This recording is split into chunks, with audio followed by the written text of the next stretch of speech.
to the Chicago B'nai Noach. We'd like to give you a little bit of an overview of our shiurim, our classes that we give on the 7 Noachide commandments, who they're geared for, the general style, what they're about, and who we are and why we are doing what we're doing. In very general terms, just for a few brief moments. First of all, the classes ideally are geared for all human beings, particularly for non-Jews. If you're not of the Jewish faith, if you were not born Jewish or you did not convert halachically by Jewish law, and you're one of the billions of human beings on the face of the earth, men, women, and even children, then these classes are for you. They're in English, so you really need to understand the English language. So that would knock off a percentage of the population. But otherwise, if you're from the billions of human beings on the face of the earth that are not Jewish and that understand my American English, then these classes are really meant for you. The Jewish belief is that when some 3,500 years ago, God revealed himself at Sinai, and he gave the Torah, he gave the Bible, the law, to the Jewish nation. At that time, he had commanded through Moses that all the nations of the world, biblically speaking, traditionally it's 70 nations, all the 70 nations of the world, which includes all of mankind, are obligated to keep a set of laws. The official number is 7. In detail, there are many, many more than 7. But the official number are the 7 laws known as Sheva Mitzvos B'nai Noach, which is Hebrew for the 7 Noahide commandments. So anybody who is a descendant of Noah, which again is all of mankind after the Great Flood, is required and obligated to keep these commandments with all of their details. These commandments are universal laws, and ideally, in the best possible scenario, the individual is supposed to keep them specifically because they are God-given through Moses at the revelation at Sinai, as mentioned before. A person who does that is considered from Chasidei Umois Ha'olam, which translates as from the pious or from the righteous of the nations of the world. If, however, an individual keeps these laws and he's lacking that part of it, he's not really doing it because he accepts that they were given from God through Moses, but he just keeps them either because he believes that they were given to Noah or they're God-given, or because they're moral laws that he keeps. So that's good. It's really much better than nothing and much better than not keeping them, and he's really doing very well. But he cannot be categorized as from the pious or the righteous of the Gentiles, of the nations. Now, one might ask, if this was given 3,500 years ago, so what happened since then? Why is it a relatively new campaign, a new idea, a new movement, if you will, which is only several decades old if you do the research? So the truth is that it really is 3,500 years old, and initially that is what the Jewish people did, and I need to make it very clear. We don't proselytize in the sense of trying to get converts. We truly and sincerely discourage anybody from joining the Jewish faith. We are not looking for converts, and we generally speaking don't want converts. What we're looking to do is to have the non-Jews keep their laws that are God-given for them. And it doesn't belong to any particular religion. We actually would like people to be, in a certain sense, a-religious. Well, you're actually very religious if you're keeping these laws because they're God-given, but we mean that you don't belong to any particular religion, and it's not the Jewish religion either, although it's the Jewish belief that this is what the non-Jews are supposed to be doing. Now, to answer the question, why is it only several decades old? So, the Lubavitcher Rebbe, Melech HaMashiach Shlita, he introduced this campaign around 1982. And he explained in one of his talks that he addressed in public to thousands of people, in detail and in length, why indeed he's starting it now and why it hasn't been done for the past thousands of years. Basically, because the Jewish people didn't have the opportunity and the ability to do it. Throughout the years of exile for the past roughly 2,000 years, the Jewish people were, for the most part, persecuted and tortured, etc., etc., and they were happy and satisfied if they were left alone and if they had, to some degree or another, some freedom to keep the religion without being forced to convert to other religions, to denounce Judaism, God forbid, etc. So therefore, there was no way for the Jew to convince the non-Jew to keep or to do or not to do and start telling him what to do, with very few exceptions. However, now, thank God, that the situation has changed in the world. And the situation has it now that in the free world, Jewish people, as well as many others, are actually able to have freedom of religion, freedom of expression, and in many instances, the Jew is actually the one that the non-Jew needs for financial reasons, whether it's in business dealings, whether it's an employer-employee relationship, whatever it may be, the Gentile needs the Jew.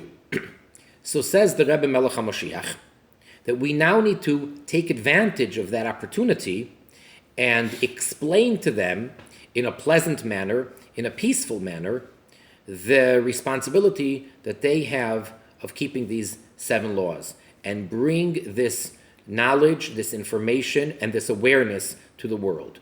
That's basically, in a gist, how and why it began. And although the Rebbe Melech HaMashiach spoke about the 7 Noachide laws prior to then, but as a movement, as an official campaign, as I said, it started around 1982-83, and since then he has spoken about this dozens and dozens of times, oftentimes at great length, other times just mentioning it briefly. But really it is the responsibility now of the Jewish people to bring this awareness and the adherence to the non-Jewish world. Now, a little bit of background about the Rebbe Melech HaMashiach and why I refer to him as Melech HaMashiach. And what's very important in all these classes that we make reference to a lot is the Rambam, Maimonides, Reb Moshe, the son of Maimon, who lived about 1,000 years ago in various different countries, in Spain and Egypt, and he's interred, he's buried in the Holy Land of Eretz Yisrael, in Israel.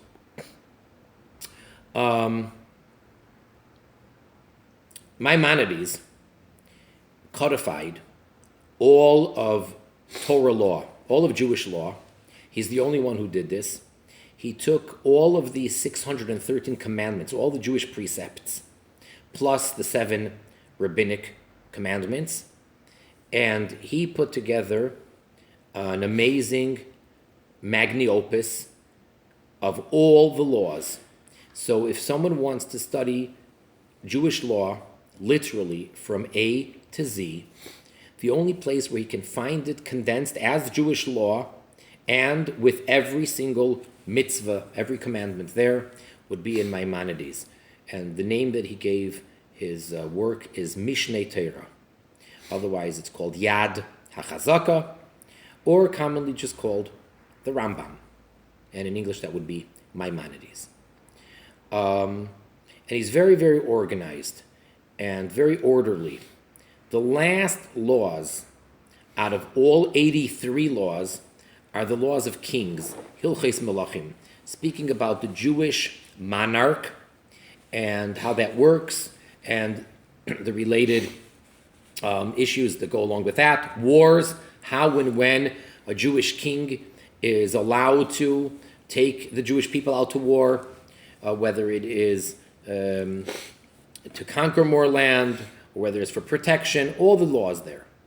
Now, in the last two chapters, chapters 11 and 12 of the Laws of Kings, the Rambam discusses and describes the ultimate king, and that is the perfect king, who's a descendant of the great King David, and that is none other than Mashiach, the Messiah. Now, in truth, this whole topic is surely a discussion for itself, and we probably at some point will devote not one class, but probably a series of classes to talk all about Mashiach, Messiah, and what the Jewish belief is. And by doing so, we will be negating other religions and other beliefs, but primarily focusing on what the Jewish religion says about the identity and the times and the era and the miracles of redemption in the era of Mashiach. So I'm not going to go into that now, but suffice to say that in these two chapters, the Rambam discusses what needs to happen and what does not need to happen in the process of the redemption. Chapter 11, he basically describes the individual who is Mashiach, who is the Messiah. And in chapter 12, he basically describes the world in the Messianic era. So in chapter 11, he describes the requirements for an individual to be Mashiach. And based on that, many people of our generation have identified the Lubavitcher Rebbe as Mashiach. He fits the bill to a T. He has fulfilled in detail exactly every single requirement necessary for at least the first stage of becoming Mashiach.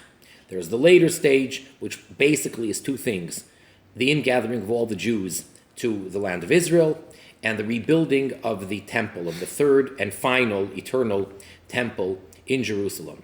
Those two things have not yet happened in a complete sense. Short of that, everything that needs to happen, he basically has fulfilled in detail. I'm not going to go through all the details, but that is why during our classes we tend to refer in the proper and full title to the Rebbe as Rebbe Melech HaMoshiach. Melech HaMoshiach, well, all three words are Hebrew. Rebbe is not just teacher or master, but it's a word which for the past about 300 years has become a Hasidic terminology, and that itself is also a whole class for itself, or a series of classes about Hasidism and all that, and perhaps we'll do that someday too. Rebbe means a Hasidic leader, a leader who teaches Torah, who gives guidance, who's much more than merely a mentor or a scholar. There really aren't enough words to describe what a Rebbe is. And it's pretty much from the times of Rabbi Yisrael Baal Shem Tov, the Baal Shem Tov, and on his successors. The current Rebbe, the Rebbe Melech HaMoshiach, is the 9th Rebbe from the Baal Shem Tov.